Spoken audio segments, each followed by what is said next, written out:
Welcome to Bala cars. இப்போ நீங்கள் பார்க்க போகிற கார் பார்த்தீங்கன்னா போல்டில் ஈகோ ஸ்போர்ட் அப்படிங்கிற காரை பற்றி தான் பார்க்க போகிறோம். வாங்க வீடியோக்குள்ளே போகலாம். இந்த கார் பார்த்தீங்கன்னா போல்டில் ஈகோ ஸ்போர்ட்டு. வண்டியோட மாடல் பார்த்தீங்கன்னா 2013 மாடல். ரிஜிஸ்டர் பார்த்தீங்கன்னா 2014 தான் ரிஜிஸ்டர் பண்ணியிருக்கு. இதோட வேரியண்ட் பார்த்தீங்கன்னா டைட்டானியம் 1.5 அப்படிங்கிற வேரியண்ட் தான். ஓனர் பார்த்தீங்கன்னா ஒரு ஓனர் தான் வந்துருக்காங்க.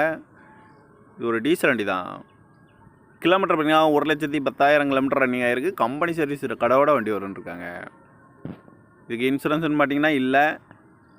காரோட ப்ரைஸ் என்ன சொல்கிறாங்கன்னா 5 லட்ச ரூபா வரும்னு ரேட்டு குறைக்க முடியும்னு சொல்லியிருக்காங்க. குறைச்சி பேசி இந்த காரை பைப்பிங்களான்னு சொல்லியிருக்காங்க. ஏசி வந்துடும், பவர் ஷேரிங், பருண்டோ, ஏபிஎஸ் வந்துடும், airbag, double airbag வந்துடும். அழகு வீலு, ரிமோட் லாக் வந்துடும். சீட் கவர்லாம் பார்த்தீங்கன்னா நியூ கவர் தான் போட்டிருக்கு. வண்டியோட டயர் பான் பார்த்தீங்கன்னா 4 டயருமே ஒரு 90% நல்லாயிருக்கும் அப்படின்ட்டு இருக்காங்க. கார் பார்க்க வேண்டிய இடங்கள்னு பார்த்தீங்கன்னா தர்சன் கார்ஸ் ஈரோடு அப்படிங்கிற இடத்துல தான் இந்த கார் பார்க்க முடியும்.